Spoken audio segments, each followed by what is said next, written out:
आज के वीडियो में मैं आपके लिए लेके आई हूँ प्रोफेसर शोंकू की सीरीज़ में अगली कहानी the black knight of professor Shonku.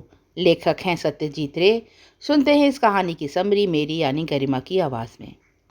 7 जून का वो दिन 7 जून का वो दिन था जब प्रोफेसर शोंकू बहुत उदास हैं। उन्हें 3 महीने पहले की एक बात याद आ रही है, जब उनके एक दोस्त एक एस्ट्रोलॉजर को अपने साथ लेके आए थे। ऐसे तो प्रोफेसर शोंकू को एस्ट्रोलॉजी में कोई ख़ास इंटरेस्ट नहीं है, ना ही उन्हें कोई ऐसा भविष्यवक्ता ही मिला है जिसने सटीक भविष्यवाणी की हो। लेकिन 3 महीने पहले उस भविष्यवक्ता ने जो भविष्यवाणी की थी वो शायद सच हो जाएगी। उन्होंने कहा था कि तुम्हें शनि का श्राप लगने वाला है। कुछ ही दिनों में तुम्हारे ऊपर ऐसे काले बादल छाएंगे कि तुम्हें लगेगा कि तुम्हारी मौत ही तुम्हें इस कष्ट से छुट्टी दिला सकती है। ये सुन के प्रोफेसर शोंकू थोड़े विचलित तो हो गए थे। तब उन्होंने पूछा था कि क्या करना चाहिए, कैसे निवारण करना चाहिए। उन्होंने कहा था कि परिस्थितियां तो बहुत भयभीत आएंगी, लेकिन अगर तुम अपने दुश्मन को ही मार दोगे तो तुम्हारी विजय होगी। आज 7 जून को प्रोफेसर शोंकू को फिर से वही भविष्यवाणी याद आई, जब उन्हें एक चिट्ठी मिलती है। चिट्ठी मैड्रिड से आई है। उनके एक दोस्त हैं, उनका नाम सॉमरविल है। बहुत इनके घनिष्ठ मित्र हैं, वो भी एक साइंटिस्ट है। तो इनको प्रोफेसर शोंकू को एक इनविटेशन आया था 2 महीने पहले लगभग मैड्रिड शहर से, जहाँ पर एक बहुत बड़ा एक सेमिनार होने वाला है, जिसमें देश विदेश के नामी गिरामी साइंटिस्ट आएंगे, जूलॉजिस्ट आएंगे। और प्रोफेसर शोंकू बहुत तैयारी कर रहे थे वहाँ जाने की। और अचानक से 7 जून को उन्हें एक चिट्ठी आती है मिस्टर सॉमरविल की, और कहते हैं कि आपको अब यहाँ आने की कोई ज़रूरत नहीं है प्रोफेसर शोंकू, क्योंकि जो ऑर्गेनाइज़ कर रही थी उस कम्युनिटी ने आपको मना कर दिया है यहाँ आने के लिए। ये सुन के प्रोफेसर शोंकू समझ नहीं पाते हैं कि आखिर उनको क्यों मना किया गया। 15 जून को तो उन्हें जाना था, और अचानक वे चिट्ठी आ जाती है 7 जून को। फिर 10 जून को एक लंबी चिट्ठी एक और आती है मिस्टर सॉमरविल की, जो उन्हें समझाने का प्रयास कर रहे थे कि आखिर उनके संग ऐसा क्यों किया गया, क्यों उन्हें मैड्रिड शहर में आने से मना किया गया उस सेमिनार को अटेंड करने के लिए। उन्होंने लिखा था, प्यारे शोंकू, मुझे नहीं पता कि तुम अभी यूरोप में हो या अपने घर लौट चुके हो, लेकिन तुमने उस दिन सेमिनार में जो अभद्र भाषा का प्रयोग किया था वो क्यों किया मुझे समझ नहीं आया। शायद शोंकू तुम किसी दिमागी बीमारी से ग्रस्त हो, शायद तुम बीमार हो, तुम्हें जल्द से जल्द अपना इलाज करा लेना चाहिए। उस दिन जो कुछ भी हुआ अच्छा नहीं हुआ, और मैं जानना चाहूँगा तुमसे कि तुम किस जगह पे हो। टेलीग्राम करके मुझे सूचित करो।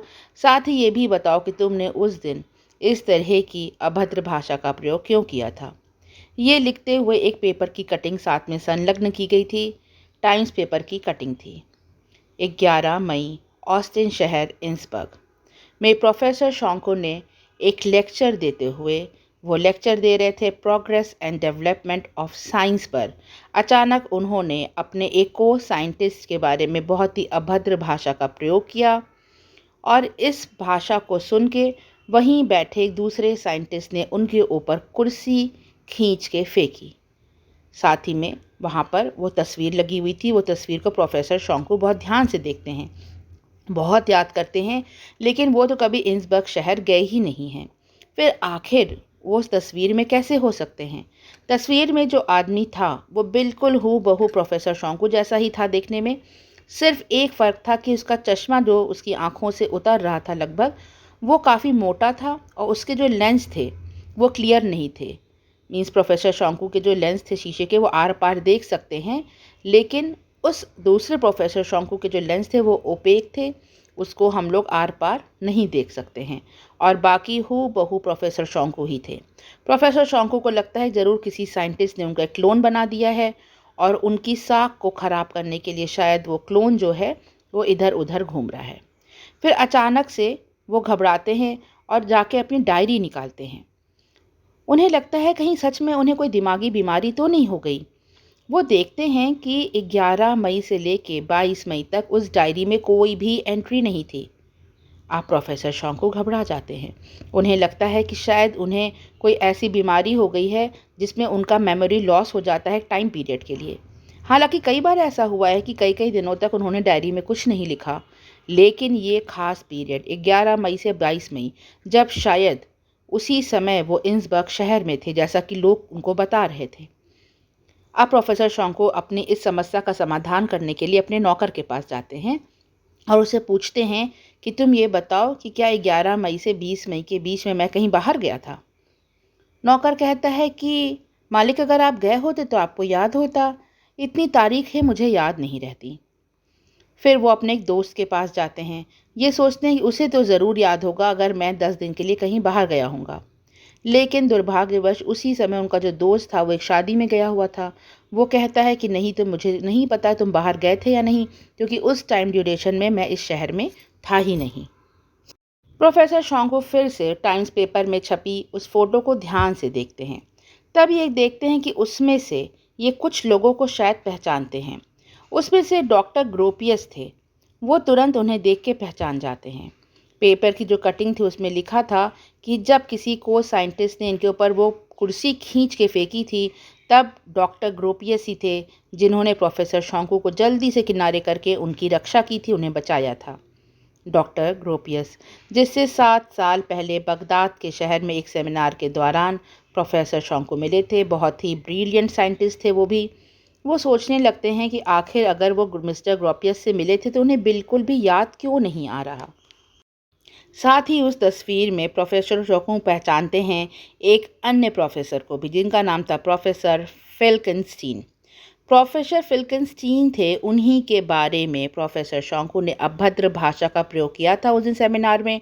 उन्होंने कहा था कि प्रोफेसर फिल्किंस्टीन जो हैं, उनका जो मानसिक स्तर है, जो उनका वैसे ब्रेन का जो पावर है, वो तो 3 साल के बच्चे के बराबर है, और वो क्या इन्वेंशंस करेंगे, क्या डिस्कवरी करेंगे, वो तो साइंटिस्ट कहलाने के लायक नहीं है। ये सुन के वहाँ पे बैठे जो साइंटिस्ट थे बहुत ही ज़्यादा भड़क गए थे, और तब एक साइंटिस्ट ने इनके ऊपर कुर्सी फेंक के मारी थी। प्रोफेसर शोंको की काफ़ी किरकिरी हुई है उस शहर में, और कई लोग इनको जान गए हैं कि किस तरह की ये अभद्र भाषा का प्रयोग करने वाले साइंटिस्ट हैं। इनमें पढ़े लिखे होने के कोई भी लक्षण नहीं हैं। एक हफ्ते का समय बीत जाता है। अब प्रोफेसर शोंको को एक और चिट्ठी मिलती है। ये चिट्ठी थी डॉक्टर ग्रोपियस की, वही डॉक्टर ग्रोपियस जिन्होंने उस दिन उस सेमिनार में उनकी रक्षा की थी जब किसी साइंटिस्ट ने उन पर कुर्सी फेंक के मारी थी। वो लिखते हैं कि तुमने जिस तरह से उस दिन अभद्र भाषा का प्रयोग किया, मैं तो विश्वास ही नहीं कर पाया कि ये तुम ही हो। मैं तुमसे मिल चुका हूँ 7 साल पहले, तब तो तुम इस तरह के नहीं थे। और उस दिन पेपर में भी जो बात छपी, सब लोग बहुत ज़्यादा नाराज़ हैं तुमसे, और मुझे पूरा यकीन है कि तुमको कोई न्यूरोलॉजिकल डिसऑर्डर हो गया है और तुम जल्द से जल्द अपना इलाज करा लो। प्रोफेसर शोंको को ये एक बात तो समझ में आ गई थी, या तो कोई उनकी छवि धूमिल करने का प्रयास कर रहा है, या तो फिर उन्हें सच में मेमोरी लॉस की बीमारी हो चुकी है। अब ये पता करने के लिए उन्हें उस इंसबर्ग शहर जाना ही होगा जहाँ पर ये घटना हुई थी। ये एक तार भेजते हैं मिस्टर सोमरविल को, जिन्होंने पहले उन्हें एक तार भेजा था और बताया था कि तुम्हें दिमागी बीमारी हो गई है शायद। ये कहते हैं कि मुझे बहुत ज़रूरी है तुमसे मिलना, क्योंकि तुमसे मिलकर वहाँ मैं जानना चाहता हूँ कि क्या कुछ हुआ था, मुझे कुछ भी याद नहीं है। इसी बीच इन्हें एक और तार आता है प्रोफेसर शोंको को, प्रोफेसर फिल्किंस्टीन से। प्रोफेसर फिल्किंस्टीन वही प्रोफेसर हैं जिनके बारे में प्रोफेसर शोंको ने अभद्र भाषा का प्रयोग किया था। वो कहते हैं कि मुझे पूरा यकीन है शोंको कि उस दिन जो लेक्चर दे रहा था वो तुम नहीं थे, और मेरे पास शायद इस चीज़ का सबूत भी है। अगर तुम यहाँ आ सको इस शहर इंसबर्ग, तो बिल्कुल आओ, मैं तुम्हारी मदद कर सकता हूँ। अब इस तार के बाद तो रुकने का कोई प्रश्न ही नहीं था। जल्द से जल्द सारी तैयारियाँ पूरी होती हैं और पहुँच जाते हैं प्रोफेसर शोंको ऑस्ट्रिया के शहर इंसबर्ग में। एन्सबर्ग शहर पहुंचते ही प्रोफेसर शोंको को जितनी उनकी किरकिरी हुई थी, जो फ़ोटो छपी थी पेपर में, उसका असर साफ दिखाई दे रहा था। जब ये टैक्सी वाले को रोकते हैं और पूछते हैं कि उन्हें मिस्टर ग्रोपियस के यहाँ जाना है, तब वो उन्हें बैठाने को तैयार नहीं था। बड़ी मुश्किल से उन्हें एक टैक्सी वाला मिलता है, लेकिन जैसे ही वो उनको पहचानता है वो अपनी टैक्सी पे नहीं बैठाता। इसी समय इनकी मदद होती है जब मिस्टर ग्रोपियस सच में अपना ही एक ड्राइवर और गाड़ी लेके उनके पास भेज देते हैं। एयरपोर्ट पे कि वो उनको रिसीव कर ले। मिस्टर ग्रोपियस की जो कार थी वो बहुत पुराने ज़माने की थी। एक ज़माने में शायद वो बहुत चमकती हुई बड़ी फैंसी कार रही होगी, लेकिन अब वो काफ़ी खस्ता हाल कंडीशन में है। जैसी खस्ता हाल कंडीशन में मिस्टर ग्रोपियस की कार है, उसी तरह का उनका घर है, बिल्कुल टूटा फूटा, इल मेंटेन्ड, कोई मेंटेनेंस नहीं है, और उसी हाल में है मिस्टर ग्रोपियस। 7 सालों में वो इतने बूढ़े हो चुके हैं कि लग रहा है कई वर्षों के बाद प्रोफेसर शोंकू उनसे मिल रहे हैं। उनके सारे बाल सफ़ेद हो चुके हैं और उनकी काया बिल्कुल पलट चुकी है। बगदाद में 7 साल पहले जब प्रोफेसर शोंकू उनसे मिले थे, तो वो बिल्कुल नौजवान थे, लेकिन 7 साल में जैसे वो अपनी उम्र के दुगने हो चुके हैं। शायद उनका जो प्रैक्टिस है वो भी अच्छी नहीं चलती है। वो एक जाने-माने साइंटिस्ट थे, लेकिन शायद वो अपनी लाइफ में सक्सेसफुल नहीं हो पाए। बहुत मीन्स अच्छे मन से वो उनको अपने घर में लेके आते हैं। उनका नौकर तुरंत पहचान जाता है, बोलते हैं, अरे आप तो पिछली बार आए थे तो यहीं रुके थे। अब ये सब बातें सुन के प्रोफेसर शोंकू बहुत विचलित होने लगते थे। जब कोई इस तरह की बात कहता था कि अरे आपको तो देखा है, आप हमारे यहाँ रुके थे, आप इस कमरे में ठहरे थे, तब ये बहुत ज़्यादा विचलित होते हैं, क्योंकि कुछ भी इनको याद नहीं आ रहा था, ये बिल्कुल ब्लैंक थे। तब मिस्टर ग्रोपियस जो थे वो कहते हैं कि उन्होंने मिस्टर वेबर, डॉक्टर वेबर करके एक साइकेट्रिक हैं, उनका अपॉइंटमेंट लिया है प्रोफेसर शोंकू के लिए, और वो जल्द ही उनके घर पे आ रहे हैं और उन्हें मदद करेंगे जो भी मेंटल हेल्थ का इशू इनको हुआ है उसमें। अब डॉक्टर वेबर जब आते हैं प्रोफेसर शोंकू से मिलने, तो एक अजीब सी फेक स्माइल थी उनके चेहरे पे, ब्लैंक लुक था, उनके नाखून तक कटे हुए नहीं थे, बाल बेतरतीब झड़े हुए थे, बिल्कुल भी जैसे एक डॉक्टर का आउटफिट होता है वैसा नहीं था। ना उनके बोल चाल से, उनके क्वेश्चन करने के तरीके से वो एक डॉक्टर लग रहे थे। प्रोफेसर शोंकू बिल्कुल परेशान हो जाते हैं, कहते हैं कि तुम एक डॉक्टर नहीं हो, तुम ज़रूर एक फ़ेक डॉक्टर हो, और मुझे तुमसे अपना कोई इलाज नहीं कराना। मिस्टर ग्रोपियस जो थे इस बात को संभालते हैं और तुरंत डॉक्टर वेबर को लेके बाहर निकल जाते हैं। जब वो बाहर चले जाते हैं तो प्रोफेसर शोंकू बेतहाशा उस कमरे में टहलने लगते हैं, इधर से उधर। वो बहुत परेशान थे, और तब वहीं चिमनी पे रखे हुए उन्हें एक फ़ोटो फ्रेम दिखता है जिसमें उनकी भी तस्वीर थी। उन्हें इस बात की याद है कि जब उनकी यह तस्वीर खींची गई थी 7 साल पहले, बगदाद शहर की वह तस्वीर थी जिसमें कई को साइंटिस्ट हैं उनके, मिस्टर ग्रोपियस भी हैं और प्रोफेसर शोंकू भी हैं। कलर्ड फोटोग्राफ उन्होंने सजा के रखी हुई है। तब तक में मिस्टर ग्रोपियस आ जाते हैं और कहते हैं, क्या तुम उसी कमरे में रुकना चाहोगे जहां तुम पहले रुके थे? अब प्रोफेसर शोंकू बिल्कुल इस माहौल से बाहर निकलना चाहते हैं, क्योंकि उन्हें कुछ भी याद नहीं था। उन्हें लगता है कि वो बिल्कुल अपना मेंटल बैलेंस खो देंगे। वो कहते हैं नहीं, वो किसी भी तरह अपने लिए एक होटल अरेंज कर लेंगे, और प्रोफेसर शोंकू कर भी लेते हैं अपने लिए एक होटल अरेंज। बहुत अच्छा तो होटल उन्हें नहीं मिलता है, लेकिन एक छोटा कमरा डबल बेड का मिल जाता है, क्योंकि जो मिस्टर सोमरविल थे, उनके दोस्त जिन्होंने उन्हें तार भेजा था, वो वहाँ आने वाले हैं उनसे मिलने के लिए। रात में मिस्टर सोमरविल आते हैं मिलने प्रोफेसर शोंकू से। वो बताते हैं कि बाहर बहुत तेज़ पानी बरस रहा है, और अगले दिन ही ये दोनों मिल के प्रोफेसर फिल्किंस्टीन से मिलने जा रहे हैं, क्योंकि प्रोफेसर फिल्किंस्टीन ने उन्हें आश्वासन दिया है कि उनके पास शायद कोई ऐसे सबूत है या कोई ऐसी बात जानते हैं जिससे ये साबित हो जाएगा कि एक दूसरा प्रोफेसर शोंकू भी इस शहर में घूम रहा है, जो छुप छुप के रह रहा है, और उसका एक ही काम है कि ये जो असली प्रोफेसर शोंकू है, इनकी छवि को धूमिल करना, इन्हें बदनाम करना। अगले दिन ये लोग निकल जाते हैं प्रोफेसर से मिलने के लिए, लेकिन फिर वही प्रॉब्लम आती है, कोई कैब वाला इनको बैठाने को तैयार नहीं था। जैसे ही प्रोफेसर शोंकू को वो लोग देखते थे, मिस्टर सोमरविल कहते हैं कि वो कई शॉर्टकट्स जानते हैं और बहुत दूर नहीं है प्रोफेसर फिल्किंस्टीन का घर। जल्द से जल्द वो उनके घर पैदल पैदल ही पहुंच जाएंगे। जब उनके घर पहुंचते हैं, बहुत सुंदर सा कॉटेज था, बहुत खूबसूरती से सजाया हुआ। घर के बगल में एक खूबसूरत सा सेब का पेड़ था। उनका नौकर जब दरवाज़ा खोलता है तो प्रोफेसर शोंकू को देख के चौंक जाता है। कहता है कि अभी कुछ देर पहले ही तो आप आए थे, क्या आपका कोई सामान छूट गया? अब फिर से प्रोफेसर शोंकू बेचैन हो जाते हैं। उन्हें पता है कि कोई उनका क्लोन, कोई उनका हमशक्ल या फिर कोई जालसाज आदमी यहाँ घूम रहा है, क्योंकि वो तो इतने देर से मिस्टर सोमरविल के साथ में हैं। अगर उन्हें कुछ मेमोरी लैप्स की बीमारी होती तो मिस्टर सोमरविल को पता चल जाता कि वो गायब हुए थे। लेकिन अभी भी प्रोफेसर शोंकू को खुद पे ही शक है कि कहीं वो ऐसा डुअल पर्सनैलिटी, ऐसा कुछ प्रॉब्लम तो नहीं हो गई है उनको, कि वो कहाँ जाते हैं कहाँ आते हैं उन्हें याद तक नहीं रहता है। ये सारे जाते हैं प्रोफेसर फिल्किंस्टीन के उस ऑफिस में उनसे मिलने, जहाँ ये लोग देख के चौंक जाते हैं कि प्रोफेसर फिल्किंस्टीन की हत्या हो चुकी है।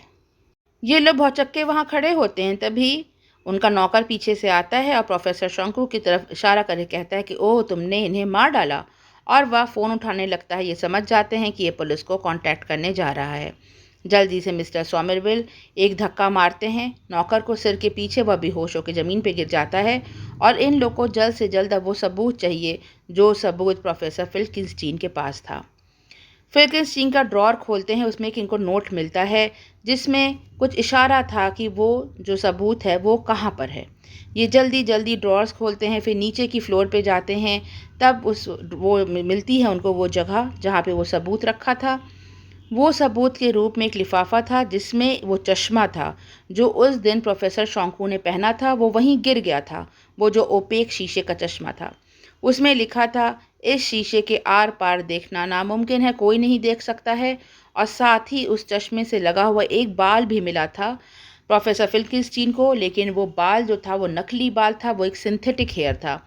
इसीलिए उनको शक था कि ये वो प्रोफेसर शोंकू नहीं थे, वो कोई बहरूपिया था जो भेष बदल कर आया था वहाँ पर, और उन्होंने उसका शक्ल बनाई थी, बाल उसने शायद नकली लगाए हुए थे। वहाँ पे कई जगह घर में खून के धब्बे भी थे, जैसे पहले भी कोई आके कुछ ढूंढने का प्रयास करके जा चुका हो, लेकिन शायद वो उसे यह सबूत नहीं मिले थे। इन लोग खून के धब्बों का उसके जो जगह जगह उसके पैरों के निशान थे, उंगलियों के निशान थे, पीछा करते रहते हैं, बाहर तक जाते हैं, लेकिन इतना पानी बरसा था रात भर कि वो सारे निशान जो थे बाहर जाके मिट चुके थे। इन लोगों को कुछ भी पता नहीं चलता कि कौन कहाँ से आया, कहाँ चला गया। ये दोनों बैठ के कैब में भागते हैं, सोचते हैं किसी तरह उनको ये जो है सबूत, इसको पुलिस को बताना होगा या कुछ ऐसा करना होगा जिससे ये बच सकें। लेकिन इसके पहले कि ये लोग कुछ कर पाते, कैब, इनके जो पुलिस की गाड़ी थी, इनके कैब के पीछे लग जाती। ये लोग कैब करते हैं, लेकिन पुलिस की गाड़ी जो पीछे लग गई थी। पीछा करते करते इन लोग एक जगह रुकते हैं जहाँ पर एक प्रोसेशन जा रहा है, मीन्स किसी की अंतिम यात्रा जा रही है। तब इनकी जो कैब थी वहीं रुकती है, पुलिस की गाड़ी इन्हें पकड़ लेती है और इन्हें अंडर अरेस्ट होने का देती है कि आप अंडर अरेस्ट हैं। वहाँ पर एक कॉफ़िन को लिए कई लोग जा रहे थे, जिसमें से मिस्टर ग्रोपियस भी एक थे। ये लोग समझ जाते हैं कि ज़रूर ये प्रोफेसर फिल्किंस्टीन का ही कॉफ़िन है जो लेके ये लोग दफनाने को जा रहे हैं। वहाँ पे कॉफ़िन जो था वो रख दिया जाता है कब्रिस्तान में। तभी वहाँ जो पुलिस थी वो प्रोफेसर शंकु के पास में आती है और कहती, यू आर अंडर अरेस्ट। लेकिन जो मिस्टर सॉमरविल थे अचानक अपने जेब से बंदूक निकालते हैं और 3 गोलियां दाग देते हैं। एक गोली सीधे जाके लगती है उस कॉफ़िन के ढक्कन पे, और कॉफ़िन का ढक्कन जो था वो 20 से आधों टूट जाता है और कॉफ़िन खुल जाता है। उधर मिस्टर ग्रोपियस भागने के चक्कर में थे, कब्रिस्तान में पीछे के दरवाजे से वो भाग रहे थे। मिस्टर सॉमरविल तेज से उनका नाम पुकारते हैं और कहते हैं कि ग्रोपियस वहीं रुक जाओ, अगर तुमने भागने का प्रयास किया तो चौथी गोली मैं तुम्हारे सर में दाग दूंगा। पुलिस तुरंत मिस्टर सॉमरविल से गन छीन लेती है, लेकिन तब तक एक विचित्र घटना घट चुकी थी। कॉफिन का वो जो ढक्कन 20 से टूट के आधा हो गया था, उसमें से एक आदमी उठ के बैठ जाता है। वो हूबहू प्रोफेसर शोंकू की शक्ल का था, लेकिन जो उसकी आंखें थीं वो बिल्कुल पत्थर की थीं, जैसे वो कोई रोबोट था। और वो अचानक से बोलने लगता है वही सारा लेक्चर वाला डायलॉग जो उसने उस दिन लेक्चर में बोला था, जो उस खराब अभद्र भाषा का प्रयोग किया था। सब समझ जाते हैं कि ये हरकत कैसे हुई थी। दरअसल मिस्टर ग्रोपियस जो थे वो खार खाते थे, वो अपना दुश्मन समझते थे प्रोफेसर शोंकू को। एक बार उन्होंने प्रोफेसर फिल्किंस्टीन से इस बात का जिक्र किया था कि जो भी इन्वेंशंस वो कर रहे होते हैं उसके पहले ही प्रोफेसर शोंकू वही इन्वेंशन ना जाने कैसे कर लेते हैं, दुनिया के सामने ले आते हैं। उनके इन्वेंशन से उनका बहुत नाम फैल रहा है। और इसके विपरीत मिस्टर ग्रोसियस जो थे वो बिल्कुल एक ऐसी ज़िंदगी जी रहे थे, ना उनके पास पैसा था ना नाम था। और इसके विपरीत प्रोफेसर शोंकू का नाम था, उनके पास इज्जत थी, शोहरत थी, उन्हें हर जगह इनवाइट भी किया जाता था। जितने भी इन्वेंशंस थे प्रोफेसर शोंकू के, हालांकि वो उनके अपने इंडिविजुअल इन्वेंशंस थे, लेकिन ना जाने क्यों मिस्टर ग्रोपियस को यही लगता कि यही तो वो भी सोच रहे थे बनाने को, और उनका आइडिया ना जाने कैसे प्रोफेसर शोंकू ने चुरा लिया। इसका बदला लेने के लिए उन्होंने एक रोबोट बनाया। उस रोबोट को जो शक्ल थी वो बिल्कुल दी गई प्रोफेसर शोंकू की। इसके लिए उनकी मदद हुई उस बगदाद में खींची हुई उस कलर्ड फ़ोटो की, जो उन्होंने सजा के रखी हुई थी अपनी फायर प्लेस पे। सब कुछ तो उन्होंने मैच कर लिया था, लेकिन उनकी आँखें जो थीं वो रोबोट की, वो रियलाइज़ नहीं लगती थीं, इसीलिए एक ऐसा ओपेक चश्मा उनको पहना दिया गया था। सारे राज खुल जाते हैं कि वो कौन था जो प्रोफेसर शोंकू की तरह ही बन के घूम रहा था। उस भविष्यवाणी का भी सच सामने आता है कि तुम्हारी अपनी ही मौत तुम्हें हर झंझटों से छुटकारा दिलाएगी। दरअसल एक तरह से क्लोन ही तो था उनका प्रोफेसर शोंकू का, देखने में बिल्कुल हूबहू वैसे ही बोलता था, सब धोखा खा जाते थे। प्रोफेसर शोंकू को मन करता है कि वो अपनी एक एनिलेशन गन उन्होंने बनाई थी। मैं बता चुकी हूँ इसके बारे में पहले कि उस गन को अगर फायर किया जाता है तो दुश्मन जो है वो वैनिश हो जाता है। मीन्स वो कहाँ चला जाता है किसी को नहीं पता, उसकी डेड बॉडी नहीं मिलती, वो बस वैनिश हो जाता है। प्रोफेसर शोंकू का यही मन करता है कि उस रोबोट पे वो वही एनिलेशन गन का प्रयोग कर दें, जिससे हमेशा हमेशा के लिए इस दुनिया से वो गायब हो जाए। सब भौचक्के उस रोबोट को देखते रहते हैं और वो वही पूरा लेक्चर दोहराता रहता है जो प्रोफेसर शोंकू ने उस दिन दिया था। बहुत ही ट्विस्ट और टर्न से भरी हुई कहानी, पेज टर्नर। पढ़ने में कहानी बहुत ही इंटरेस्टिंग। कहानी अगर आपको अच्छी लगी तो इसे एक लाइक ज़रूर करिएगा और जुड़े रहिए मेरे चैनल से, सुनते रहिए इंटरेस्टिंग कहानियाँ। Thanks for listening, bye for now.